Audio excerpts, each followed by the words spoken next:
Ryan Reynolds here from Mint Mobile with a message for everyone paying big wireless way too much. Please, for the love of everything good in this world, stop. With Mint, you can get premium wireless for just $15 a month. Of course, if you enjoy overpaying, no judgments, but that's weird. Okay, one judgment. Anyway, give it a try at mintmobile.com/switch. Upfront payment of $45 for 3-month plan, equivalent to $15 per month required. Intro rate first 3 months only, then full price plan options available. Taxes and fees extra. See full terms at mintmobile.com.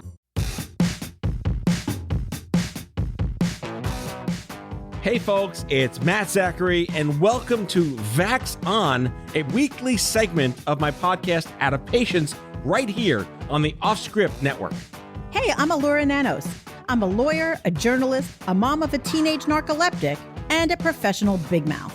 Lou and I go back 30 years as best friends, and we're here to have fun and bring you a layperson's guide to what the hell just happened this week in healthcare as America gets its Vax on and shows COVID the door. We're here together to learn, complain, and include you in the conversation. So join us on Twitter at VaxOnPod and share your stories and grievances using the hashtag VaxOn.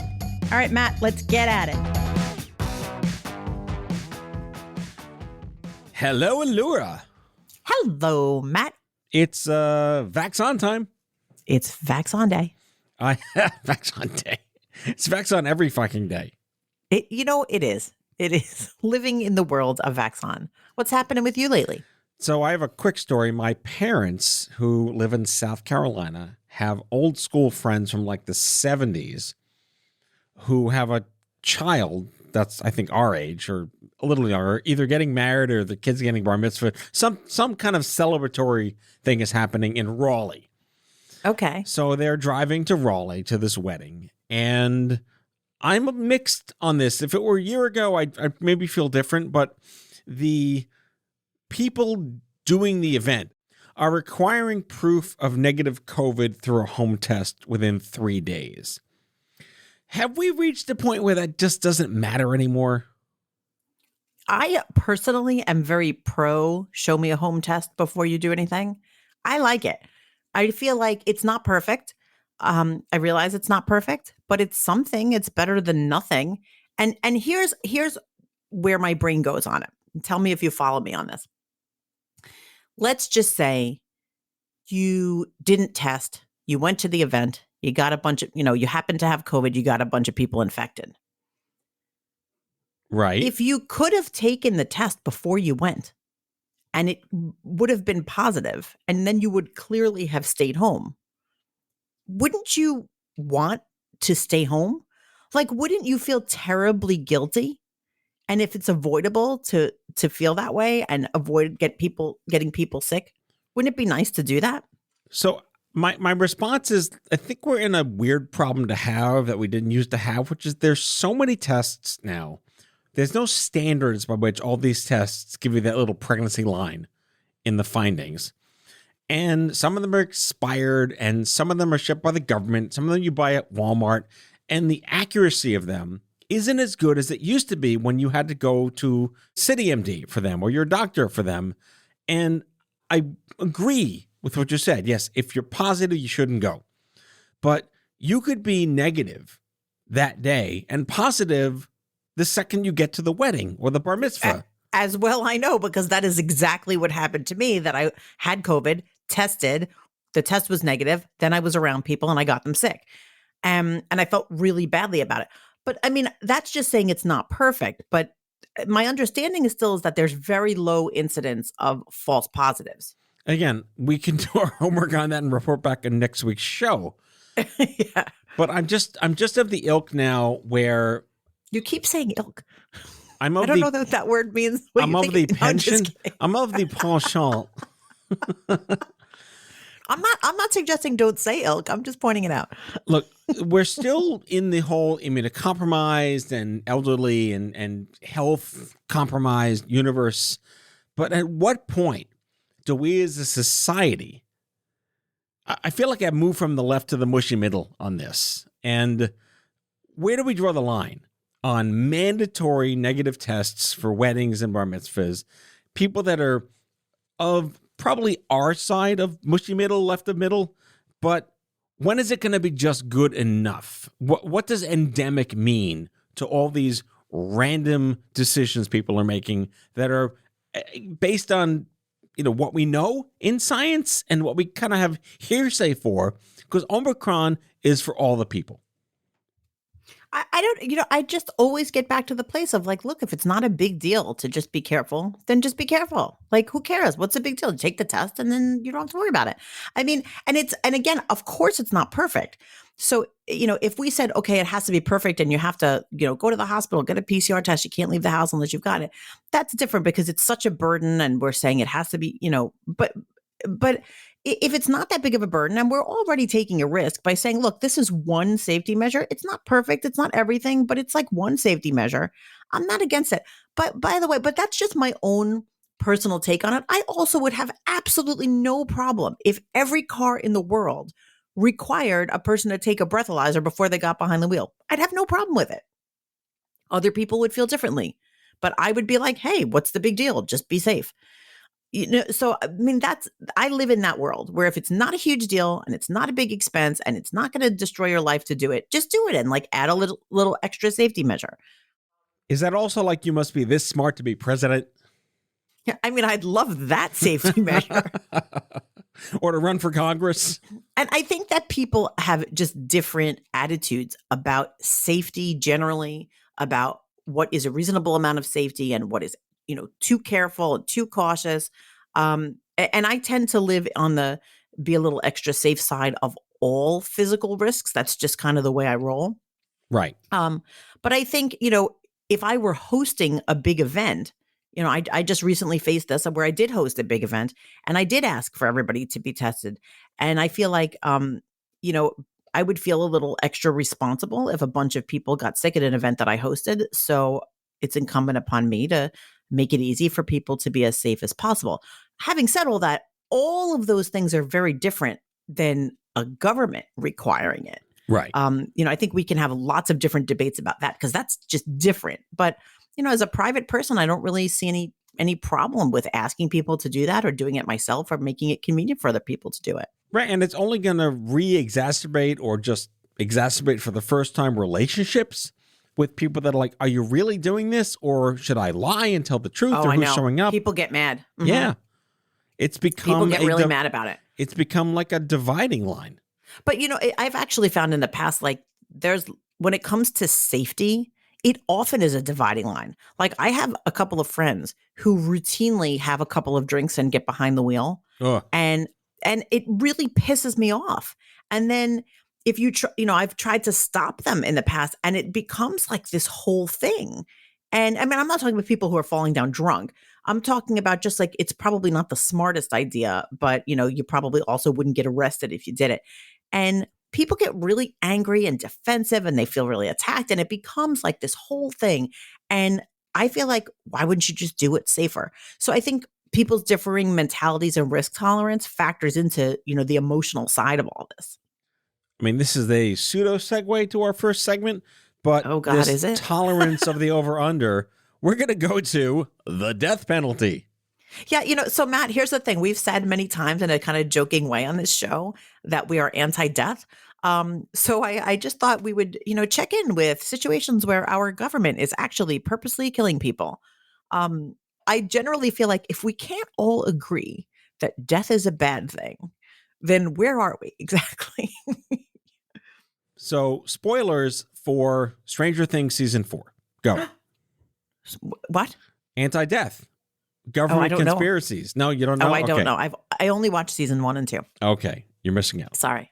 I'm busy watching Yellowstone where people die every single time. Okay. I just started watching Severance, so that's also weirdness. Oh, welcome to that fucking weirdness. That whole show is like you watch it and then you just don't even know what planet you're on. Like, it's just crazy. But it's Ben so good. Stiller for the win. Anyway, to the death penalty.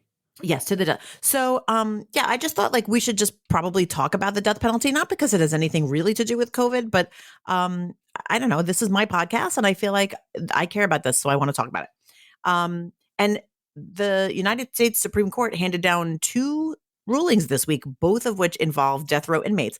And, I'm not bringing them up to debate them really, but just to kind of let people know, like, hey, you know what kind of fuckery is going on out there in the legal world? So, in one case, the Supreme Court denied cert, which means that they refused to hear an appeal to Arizona's longest serving death row inmate. The guy's name is Joe Clarence Smith. He's a seriously bad dude, like seriously terrible bad guy, committed horrific crimes. This guy has been on death row for 44 years. That's not really death row. That's like sitting on a bench in a park row. Like, I don't even know what the fuck that is. Like, almost our entire lives, this guy's been on death row. And his appeal got denied because of all kinds of procedural reasons.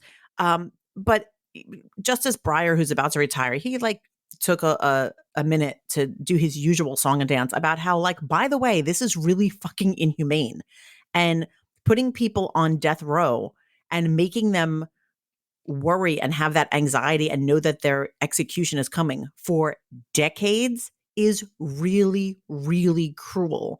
And even if the death penalty itself might be constitutional, doing this shit where people are waiting for 44 years is not constitutional. He was a dissenter, by the way. That wasn't the majority opinion. But like, even people who think the death penalty is a good idea, despite the fact that it's a horrendous idea, even those people usually don't think it's a good idea for people to be hanging out in death row for 50 years. So, like, hello, what is going on? Like, Arizona, get your shit together. I'll say this on the show. I've never had a concrete opinion on the death penalty. I waver back and forth for obvious reasons. And, if you are a disgusting, murderous piece of shit that just does like the worst of the worst, are you rehabilitatable? Or is that where I don't know enough about the thinking of why this human shouldn't just be removed from the planet?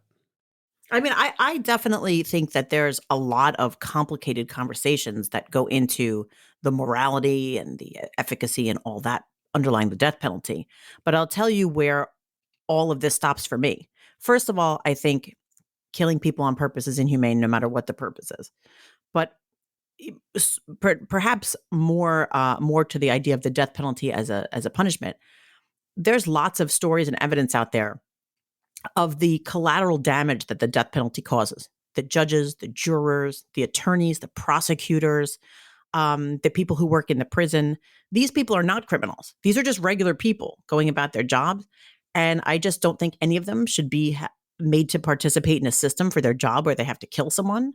And there's lots of evidence about the intense psychological damage that the death penalty as a system causes for all of these professionals working in the system. And, I sort of feel like, take the bad guy out of it. There's all these other people who are not bad guys who are being made to participate in a system that is inherently inhumane. And that's a really major reason for me why I think we got to get rid of it. I have been educated. Well, there you go. And I'm correct. And that's how it goes. It is your show. That's true. But no, I mean, but that's a very meaningful factor for me. And I'll tell you also, the Supreme Court had another case that was actually also involved death row inmates. It involved several death row inmates. And the Supreme Court ruled that even death row inmates who are petitioning for habeas corpus, so they're petitioning to get out of prison or to at least get off death row, they're not allowed to introduce evidence that their attorneys were incompetent. Now, this is a much more complicated legal issue than I'm sort of generalizing right now. But at the end of the day, the Supreme Court ruled that these guys who are on death row could not bring in evidence to show that their attorneys had done a horrible job representing them. And we're talking about court-appointed lawyers. So that seems sort of fucked up, right? I mean, is that a hit on DAs? No, it's not. It's for their defense lawyers. Okay. Right. Their defense lawyers did a terrible job, and they got convicted. And the Supreme Court said, like, sorry, you can't show us how your attorney did a terrible job. And that just seems sort of geared to want innocent people to get convicted. Like, we shouldn't want that. We should not want there to be mistakes. We should want to know that if someone goes to jail, particularly if someone goes to death row, that we're like really fucking sure that they committed the crime, not that they had a lawyer who was asleep during the trial. We should have a contest right here on the show. How many Law and Order plots are this story? Many Law and Order plots, except New York doesn't have the death penalty, thankfully. Right. Also, the federal government had called a moratorium on executions when Biden came into office, which is a really good thing. But instead of a moratorium, we just shouldn't fucking have the death penalty anymore. But anyway, so that is the end of my death penalty rant for today. But I would like to tell our listeners this is a big issue. It's a big, complicated issue. Big meaning there's a lot to read and a lot to know about it. And some states, 23 states have abolished the death penalty. Virginia was recently the first state in the South to do so. Open up that Google and find out what's going on in the state that you live in and educate yourself about it and speak up about it, because it tends to be one of those things that the people who are loudest about it are people who support it, and people who don't just, kind of don't, but they don't quietly. And, learn about it, learn how it affects your community, and, and speak up about it. Soapbox, take it back. We will be right back.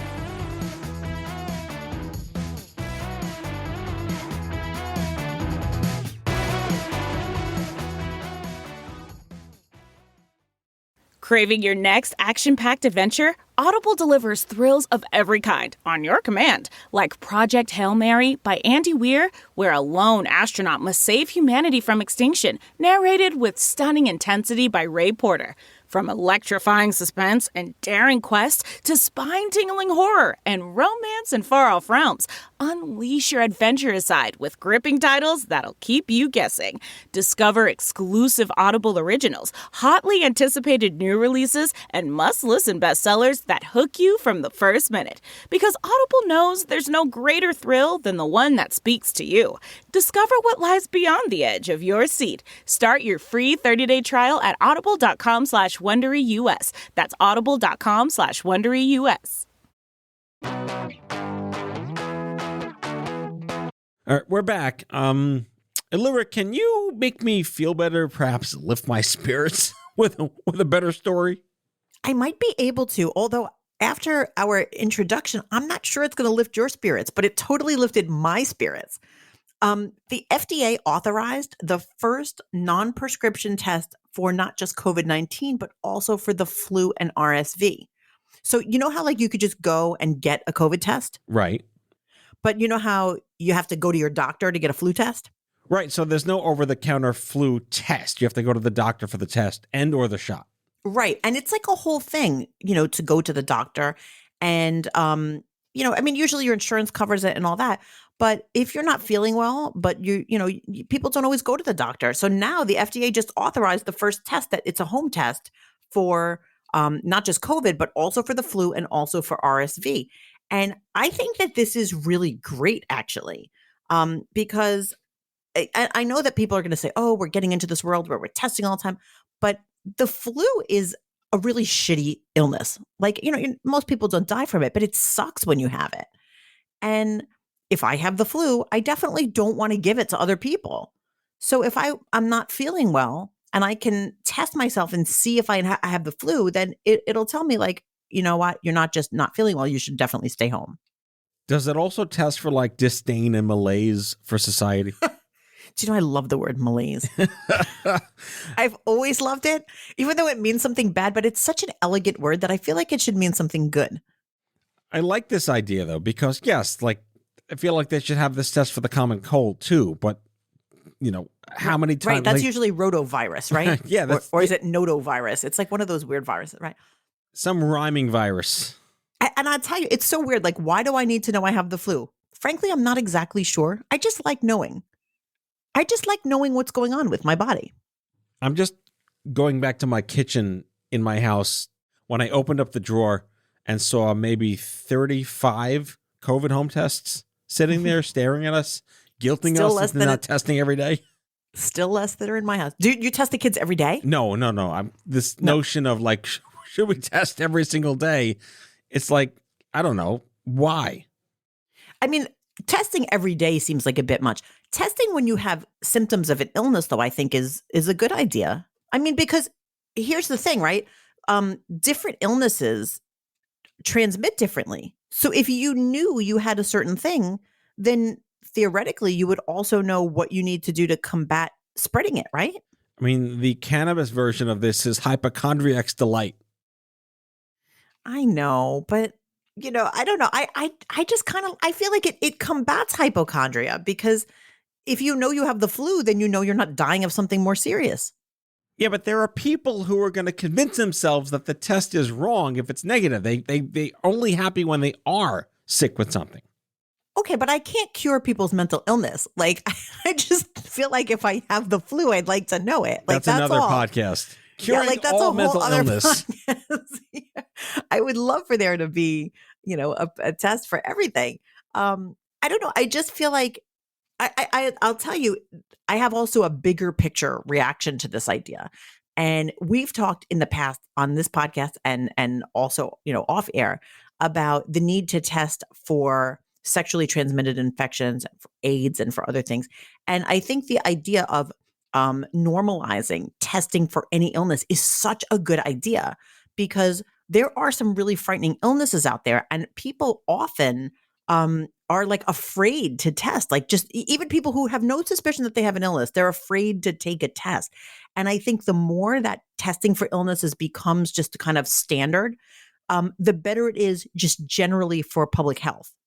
Well, listeners of this show who may have heard the Tuesday show that dropped this week, we did a whole episode with a company called Exact Sciences. They make Cologuard, which is a test you get prescribed. They kind of poop on a stick, and then your doctor sees it, and then you may or may not be at risk. You poop on a stick. It does a DNA. You do not poop on a stick. What do you say? Sorry. I'm thinking like chicken on a stick, and I'm like, no. It is not chicken on a stick.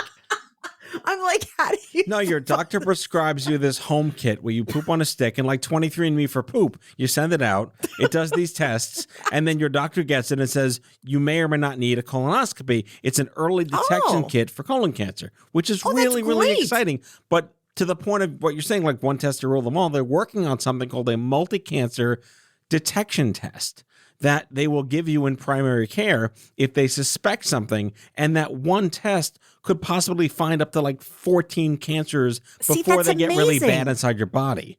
That's amazing. I think that all of that, like anything that is going to let us know what's going on in our bodies is such a good thing because then you can act appropriately. You can get whatever screenings, you can get whatever treatment. I just think that that's fantastic. So I think all advances that take medical science and bring it to, your local Walgreens is a good thing. I think that's all really something to be happy about.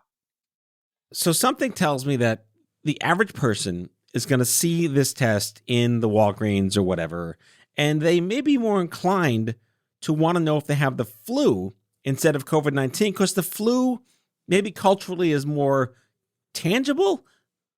Sure. And it's been around for a long time and people generally aren't terrified of the flu. So you might get people who see flu on the box, get the test, and then find out that they have COVID-19 and are like, oh, look at that. And maybe they would have been afraid to test for COVID-19 if it was a solo test. Kind of like come for the flu, stay for the COVID situation. Now that's a nightclub I want to go to. But I feel like it can only be good, right? Like maybe more people will test. Maybe it will normalize testing. Maybe it will make people more aware. Like who knows? But I just think it's all good. When we're talking about contagious illnesses, whatever they are, the more information you have about them, the better. And I also feel like, one of the few good byproducts of the pandemic is that people are so much more conscious of how disease spreads. And like just sort of generally, like people are much more conscious about washing hands and touching surfaces and talking in each other's faces. And again, like, let's say it becomes more typical for someone to take a flu test, realize that they had the flu, and then realize that the person that was in a meeting with them the day before caught it from them before they were symptomatic or something. Then it might reinforce good health behavior. Oh, I saw that I had the flu and then Joe had the flu. So now I'll remember that next year during flu season, I'll be more careful when I'm in a meeting in close quarters. It might even prompt more people to get vaccinated for the flu because a lot of people are very anti-flu vaccine because it's not, 99% effective. Right. But if you knew, oh, you know what, I was feeling shitty and it turns out I had flu A, you might be more inclined to get it, once you're sure that that's what your illness was. So speaking of things that can kill us that are airborne, and Oh no. Oh no. I think we have to end with a hopefully not so scary tactic of monkeypox, which in and of itself just onomatopoetically sounds horrible. Monkeypox. See, to me, it sounds made up. I'm like, that can't be real.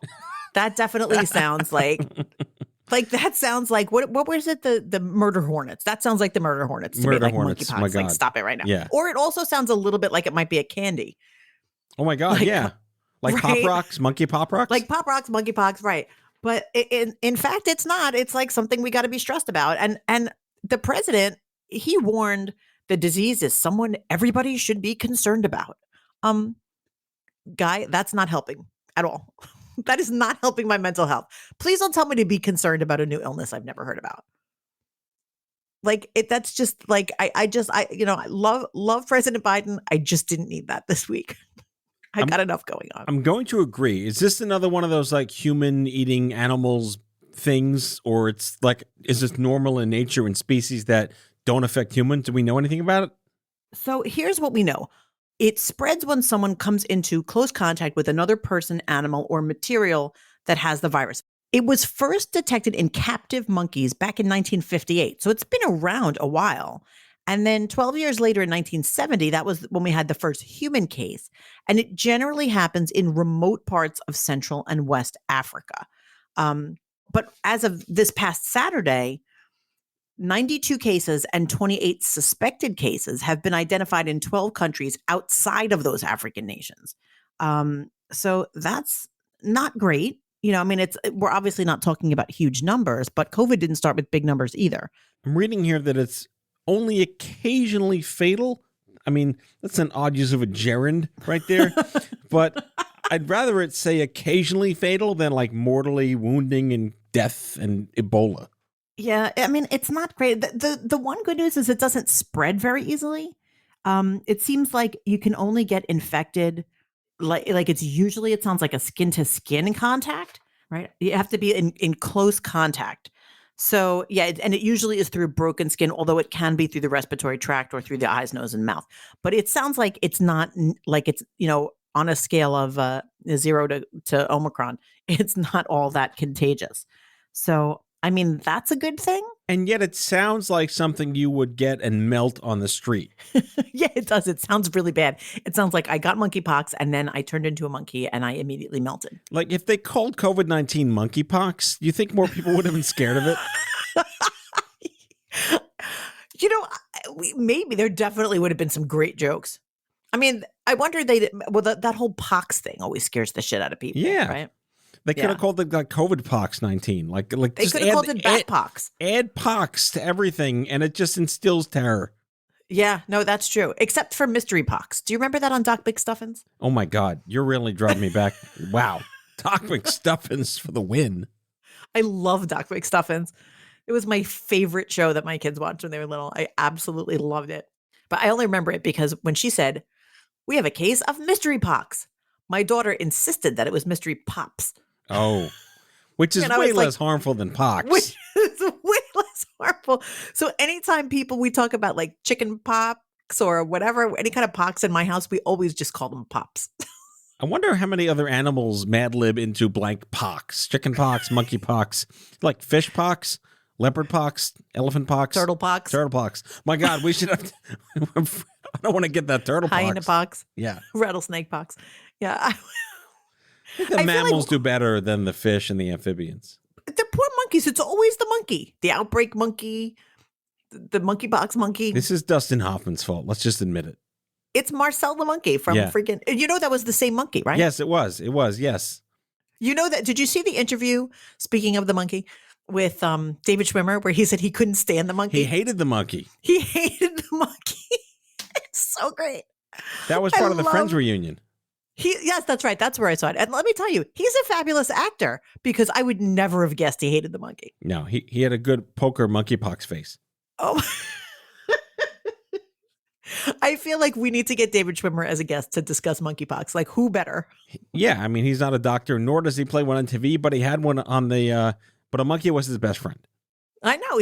I love him. I love David Schwimmer. He's so random. I don't know. Now I'm thinking about David Schwimmer. I'm just trying to recap this episode because we went on every corner of the checkerboard at this point. Yeah, we really hit all of the peaks and valleys. Oh my God, yes. Where else can you come to hear about your parents' friend's bar mitzvah, the death penalty, and monkeypox? All in one episode. Nowhere, I tell you. No, and you're welcome, listeners. So thanks for joining us on another exciting episode of Vax On. Elura, I will talk to you next week. All right, Matt, take care. See you, everybody. All right, bye, everyone. That's all for now. If you like Vax On, be sure to subscribe, leave a review on Apple Podcasts, follow us on social, and tell all your friends to listen. Tell us your shit show of a healthcare story by leaving a message for us at 855-AUDIO-66, and we might just use it in a future show. Vax On is a product of Offscript Health. We are a healthcare engagement company built for patients and caregivers by patients and caregivers. Our executive producers are Matthew Zachary and Andrew McDowell. Our senior producer is Brianna Seeley. Our hosts are Matthew Zachary and Allura Nanos. It is recorded, mixed, and edited by Brianna Seeley. For advertising and media inquiries, email media@offscript.com. That's media@offscript.com. For more information, visit offscript.com.